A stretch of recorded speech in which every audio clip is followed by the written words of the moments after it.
The Louisville Ballet brought the Nutcracker story to some area libraries. The Fraser History Museum is a festival of trees this time of year, and Mayor Greenberg shared details on the city's new abandoned properties team. All that and more on Louisville This Week. I'm John Ramsey, Director of City Partnerships.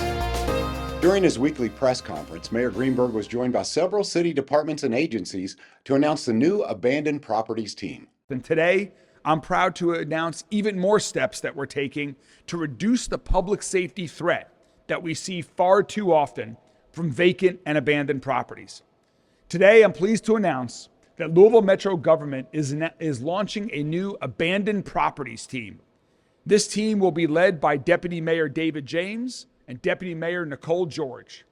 They'll work alongside leadership from multiple city agencies, including the Louisville Fire Department, the Louisville Metro Police Department, Codes and Regulations, and Metro Homeless Services, and others.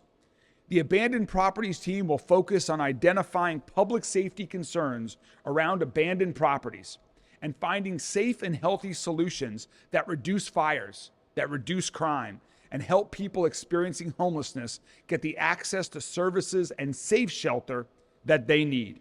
So just in the last 3 years, we've had over 300 fires in either vacant or abandoned structures. We just had a big one this morning over on Vermont Avenue in a home. 23% of those fires spread beyond the building of origin. So if you think about how tightly packed our homes and our buildings are within Metro Louisville, the chance of fire spread is quite dangerous. Nearly half of the multiple alarm fires we've had over the last 3 years started in a vacant or abandoned structure. Our fire companies are getting out on a regular basis and going block to block, house to house, to try to identify these vacant and abandoned structures. So we can get them written up. We can put in a request for an emergency board up to get them secured so that we don't have trespassing going on there. We can also put in an emergency demolition to try to get it torn down if it's in such a state that it needs to come down for the safety of the neighborhood, for the safety of our community. We are working with RCS to try to help people who are vulnerable and in dangerous situations to get them housed and to get them the help that they need. We know from our experience, any officer who's ridden the beat for any amount of time knows that when it comes wintertime, that is one of the things that we are often concerned about is fires and abandoned properties. We also know that abandoned properties are often havens of criminal activity, drug activity, and other dangerous activity that needs to be addressed. So we're asking that the community be vigilant, as Chief O'Neill said. Call 911, call 311, and report these issues before they become real issues for the community. Mayor Greenberg recognized November as Epilepsy Awareness Month. Epilepsy is a brain disorder that causes seizures. It affects more than 170,000 people in Kentucky and southern Indiana. That includes children, adults, veterans, plus their families, and impacts our entire community. Our city is blessed with a vibrant, caring, and dedicated nonprofit community. And I'd like to highlight on this week of Thanksgiving one particular organization, the Epilepsy Foundation of Kentuckiana. They are doing wonderful work to help people with epilepsy live rich, full lives. That work involves supporting people who have epilepsy and their families, while also doing extensive education and advocacy work, and so much more. So now I'd like to recognize Sonia Ferguson, who's the Director of Client Services at the Epilepsy Foundation of Kentucky, and present a foundation to both of you all for all of the great work, and noting that this November is Epilepsy Awareness Month. We thank you guys both for your support and for your leadership. And we've got two folks and two proclamations. So for Epilepsy Awareness Month, and to note Sonia as a distinguished citizen in Louisville. Thank you guys so much for all of your work. We really appreciate it. Thank you. Thank you so much. Dancers with the Louisville Ballet visited several Louisville library locations to share the Nutcracker family storytime. And this time of year, we get to share the Nutcracker story, which is a really, really famous holiday tradition. Are you ready for my special friends to come out here? Yeah, they're really the best part. They're way more exciting than me. Are you ready? 1, 2, 3. Nutcracker! All right, can you be brave? Oh, you're so excited. You're so excited.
You can still catch this event live at Northeast Regional Library on Wednesday, December 4th at 6:30 p.m. and St. Matthew's Library on Thursday, December 5th at 6:40 p.m. Councilman Khalil Batshon and the Association of Community Ministries are collecting coats for those in need this holiday season. This year, I want to give special thanks for the incredible generosity of our community. We have collected over 360 plus coats. These items will soon be handed out to the Jefferson County Public School Family Resource Officers, which we have a few back here behind us. Your help and your donations are making a significant difference in many lives of our children. No child should ever have to face cold without the proper winter clothing. And because of your kindness, hundreds of students will stay warm this winter. Our grandson Chase had a dream to provide for less fortunate families. Chase had an infectious smile and a kind heart that everyone responded to. Children's smiling faces when receiving a new coat will fulfill his dream. Thanks to all the work that Councilman Bashan and all the partners up here have done, it is just tremendous outpour of support. What I'm even more excited about is people are calling as of this morning. Do you need more coats? The answer is yes. There is so much more need. We got 360 coats today. Before December 16th, let's have another 360 coats. The Fraser History Museum has been transformed into a winter wonderland for the 5th annual Lights on Main. We're here at the Fraser History Museum where the world meets Kentucky. Lights on Main launched 5 years ago by the nonprofit I Would Rather Be Reading, and last year we partnered with them to bring their exhibit indoors. The exhibit in question is nearly 100 Christmas trees, all of which have been donated and lit by Amazon, our presenting tree sponsor. And these trees have been sponsored by local organizations, businesses, families, private individuals for $500, which gives them the ability to decorate the tree to their liking. We've got Tanisha Marshall Creations, who has all these wonderful pink balloons with names of breast cancer survivors listed on there. Mute's Candy having little toy Majescas. There's a lot of big brands that you didn't know were based here, like Prime Energy Drink is owned by Congo Brands, based out of Louisville, Kentucky. There's another one that a family that based here that are Kansas City Chiefs fans have a bunch of Travis Kelce and Patrick Mahomes ornaments and a Chiefs toboggan on top instead of a star. Lights on Main gives folks from the community the opportunity to come through, tour this exhibit, see all these wonderful trees. People from the community can start their Christmas and holiday season here at the Fraser Museum. This exhibit is open from November 22nd to January 6th. There are going to be all sorts of wonderful activities all through the month of December. We've got a free family day, an ugly sweater night so you can bust out your ugly sweater, Kentucky Christmas Y'all, we've got classic Christmas. So people can come down for late Thursday nights. They can eat some slices of Bear-Nosed pizza. We've got food from RK Bluegrass and the Misfit Lou. We've got bourbon tastings on those different nights. Local brewers like Noble Funk and Hop Atomica. A lot of wonderful local drinks and food. Proceeds from this event support two major nonprofits in Louisville, the Fraser History Museum and I Would Rather Be Reading, which is a literacy nonprofit that has after-school programs for kids. It serves hundreds of kids in the area here. The exhibit runs through January 6th, and you can get more information at FraserMuseum.org. Light Up Louisville is coming December 7th in downtown Louisville. Outside the snow is falling and friends are calling you. Come on, it's lovely weather for a sleigh ride together with you. Giddy up, giddy up, giddy up, let's go. Let's look at the show. We're riding in a wonderland of snow.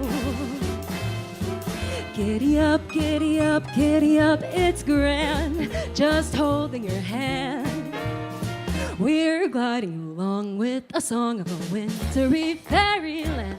Just say it's all nice and rosy and comfy cozy are we. We're snuggled up together like two birds of a feather would be.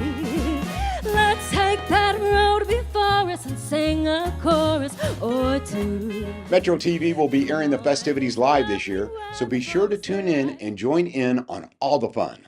All during the month of November, Metro TV is celebrating Louisville Metro government workers who are also veterans. I'm Shannon Roof. I serve as a 68 Sierra preventive medicine specialist in the United States Army. I initially enlisted for very selfish reasons. I wanted to get into nursing school. I expected to do one contract, feel like a good solid American, and get out. 13 years later, the Army stuck and nursing didn't. So I have 3 deployments, 2 to Afghanistan, 1 to Central America, and and I've been all over the country and the world for the military. I'm more or less public health for the military. So translating that over to being a health and safety consultant with Metro government, I have a lot of experience addressing workplace concerns that are going to make it so a Metro employee can't do their regularly scheduled job. So we routinely get together with our assigned Metro departments to consult on safety matters. Our whole goal is to make sure that Metro employees go home at the end of the day in the same health they came in with that morning. We do our monthly safety meetings where we address and kind of review any safety incidents that have come up for the month. We also go through and we do routine safety audits where we'll walk various properties that are owned by Metro government to kind of just assess any safety concerns that they pose to Metro employees. We provide various different trainings. We do things like van training for different departments. We'll do lead and asbestos training. We teach CPR classes. So it's kind of a wide range of trainings that we offer. I like addressing the not glamorous things, or I like addressing the big chaotic things before they reach that level. A lot of people don't think about the impact that safety has on their work until it's a moment of chaos and somebody is severely hurt or worse. I really greatly enjoy taking the time to think about those things well before they get to that level so that perhaps somebody else doesn't even have to. It shouldn't take some sort of a catastrophe to address really basic safety things. And so that's one thing that I've noticed that really has translated over is in focusing on the small things, I get to somehow contribute to preventing the big things or the highly publicized chaos. While I was deployed down to Honduras, we ended up with a special project where we supported, it started off as one local orphanage, was put in charge of coordinating the volunteer effort for our local boys' orphanage. That grew into picking up a girls' orphanage. That grew into picking up an adults with special needs facility in Honduras. I scheduled monthly visits to all three of them independently, coordinated 30+ volunteers every time, provided lunch, coordinated major construction and repairs on their properties. But really it was kind of just cool to go and hang out with the kids. Just seeing their happiness to be able to provide them with school supplies, Christmas gifts, that's probably the big highlight of things that I've been able to do. Atherton High School correspondent Bianca Phoenix shares a preview of the JCPS December 2024 Our Kids Show. Hi, I'm Atherton High School correspondent Bianca Phoenix, and this December, I'm hosting the Our Kids Show. This month, we'll be taking a look at our Academy of Louisville programs, how students are using their talents, and how students are starting their day off on the right foot. Check it out. I am JCPS. You can watch Our Kids on Metro TV every Monday at 2 and 8 p.m. In honor of Thanksgiving, we are bringing you some of the stories we were thankful to share this year on Louisville This Week. One of those stories is about the St. Joseph Sewing Society and the great work they do. The St. Joseph Sewing Society was originally started when it was an orphanage, and women came in and made clothing and repaired clothing for the kids. We prep all year. We go nonstop. We meet on Mondays and Wednesdays from about 9 to 2, and we make the quilts for the picnic to raise money for St. Joe's. We start with our sewing department who puts the quilt tops together and they design them themselves. And then this section of the room is our quilt frames where we hand quilt all the quilts, and then when we're finished here we pass it on to our binding area who puts the border, the edging around the quilt on. So we make it all year round for the picnic. I volunteered for my mission originally. I actually was given this opportunity suggested by my stepmom. She thought this would be a good opportunity for me because I like crafting. I get to learn a lot of stuff. I did not know anything about embroidery when I came here, and I was showed how to do it.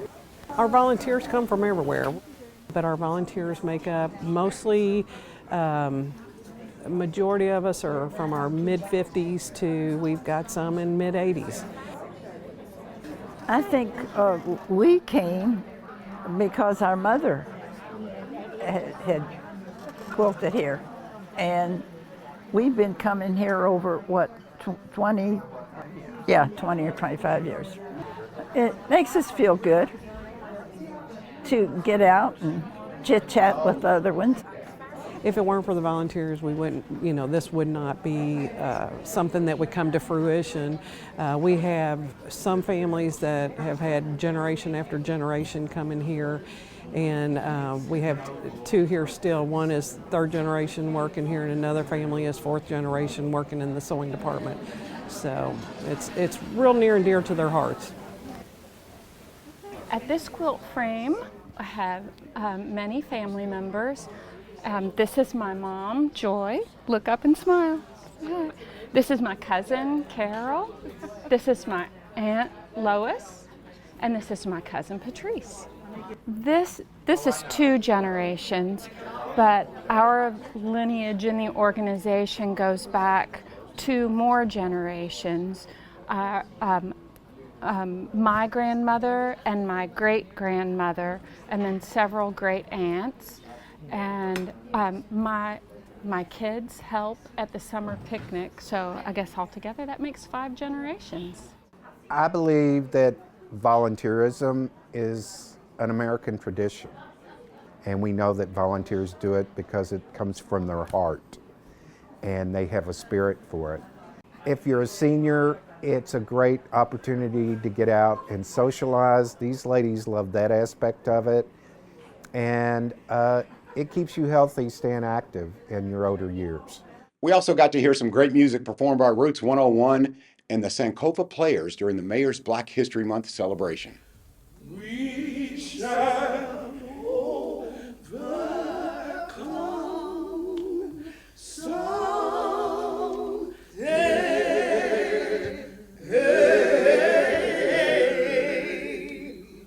Oh, deep in my heart, you know I do believe that we shall overcome someday. Black and white, black and white together.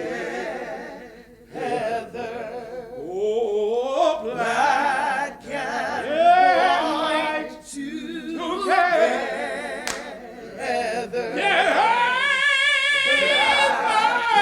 and white together now.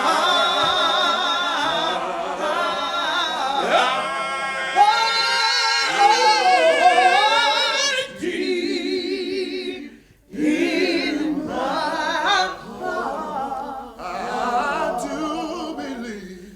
I do believe. Oh, we shall that we shall overcome. That was one for the Father. We shall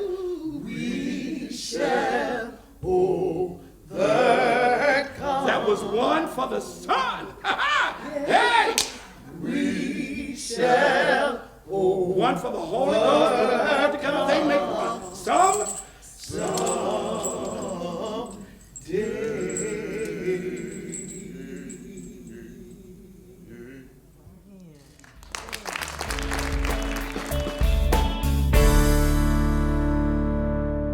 As we enter the winter months, it's nice to look back at the beauty of a Louisville rose garden.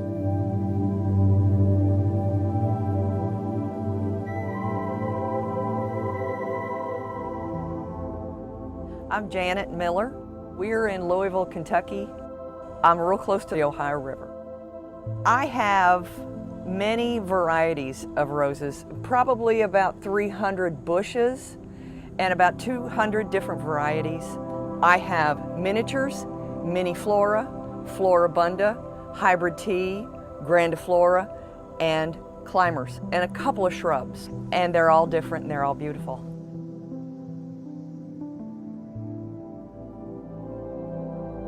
I was a vegetable gardener and thought flowers were frivolous, but I bought a house that had a garden in the very back of the property.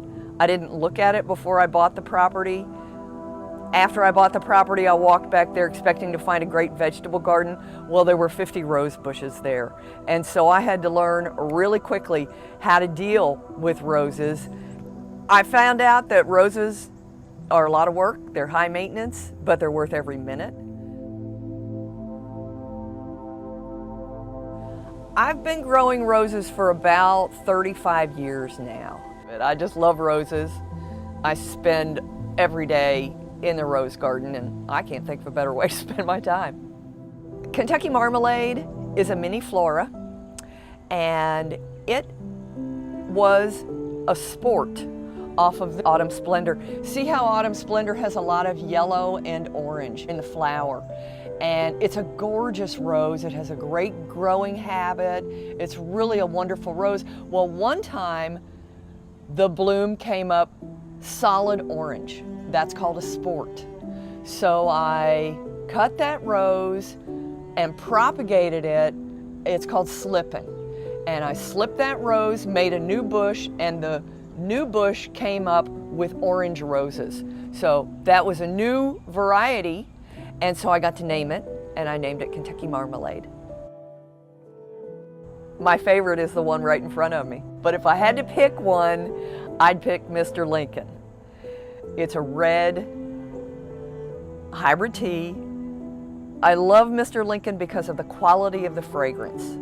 So I can't show you why Mr. Lincoln is my favorite, but I could smell you into it. The first class of the JCPS Equity Hall of Fame was recognized and a banner unveiled at a ceremony at the Van Hoos Education Center. The honorees are Diane Porter, Sadiqa Reynolds, Ricky Jones, Reverend F. Bruce Williams, Raoul Cunningham, Roger Cleveland, and Bonnie Marshall. Well, we've really had a focus in this district on reducing and eliminating the achievement gap, and I think nothing says that more than the champions that we are about to recognize today in this first class of the Equity Hall of Fame. They deserve to be celebrated for their tireless work on behalf of really the city of Louisville. These distinguished leaders are without a doubt top tier. It is because of them that Kentucky, Louisville, and Jefferson County Public Schools are better than what it would be. You cannot think of a better inaugural class for Jefferson County Public Schools Equity Hall of Fame. These are titans in the field of everything they do. I mean, it's an esteemed dais who've done work all the way across the board. I love them. I respect them. They all love and respect you. Love and respect yourselves and your children enough to fight for those children just as hard as they do. Remember, everyone, when we're talking about equity, we are not just talking about Black students. We are talking about making America the country that she has always promised us that she would be. And we are absolutely committed to the enhancement of this community and the school system and this city. Our children deserve to be blessed when they're in education. They want to know, they need to know that we care about them. We will open the door for them, and we will do everything that we possibly can. So thank you for your work, Dr. Marshall, and I also want to thank Dr. Polio for being brave enough to allow your tenure as superintendent to be marked by equity. Congratulations to all 7 members of the first class of the JCPS Equity Hall of Fame. So proud of your work, proud to stand next to you in this work to champion 4 kids. Councilwoman Tammy Hawkins sponsored a free turkey giveaway for families in District 1. This is our 3rd annual Thanksgiving giveaway. I need the help, and I'm glad help is here. You signed in? Yeah. They'll get your certificate right there. 15. Thank you. God bless Thank you. you. Thank you. Happy Thanksgiving. You can go anywhere. They'll accept them. To get your turkey or to get your small ham. Thank you.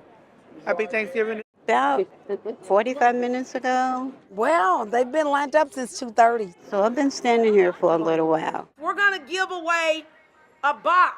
And in that box, it's going to have sweet potatoes, corn, and green beans, dressing.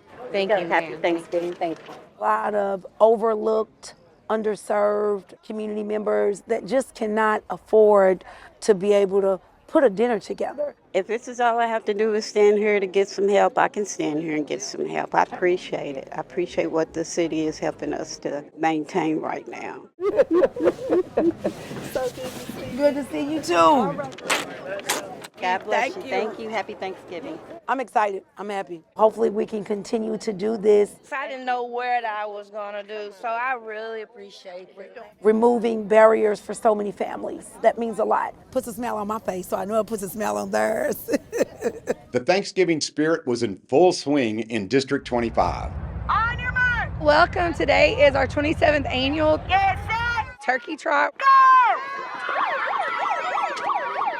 We're so excited today to have all of our K through 5 students out here. Woo! There's so much girls. The most heartwarming thing in the entire world. Our kindergarten and first graders will start running first.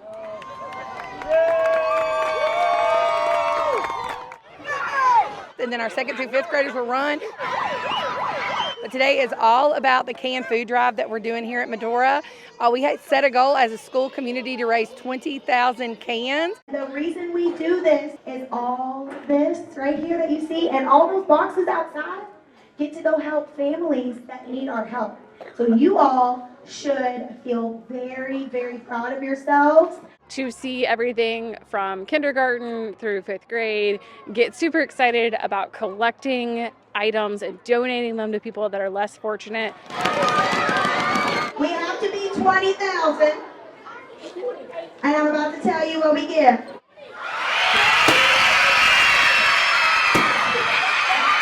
These kids in the school and these teachers specifically teaching this and how they're able to get these kids so in tuned with the impact that they're really making it's amazing.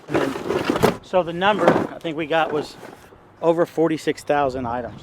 The Southwest Community Ministries helped my mom and dad out when we were growing up.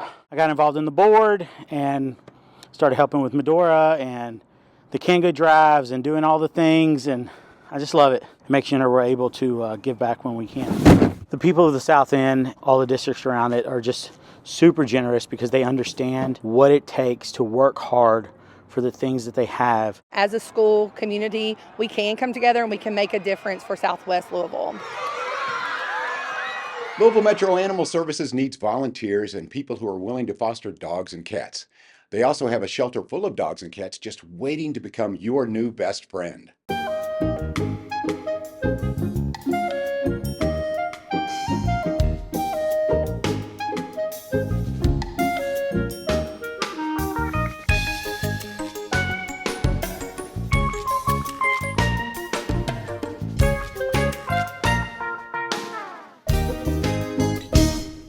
Thank you for watching. Please share Metro TV with your friends and ask them to follow us on Facebook, Instagram, YouTube, or X, and download our Roku, Apple TV, or Amazon Fire TV apps. Have a wonderful week.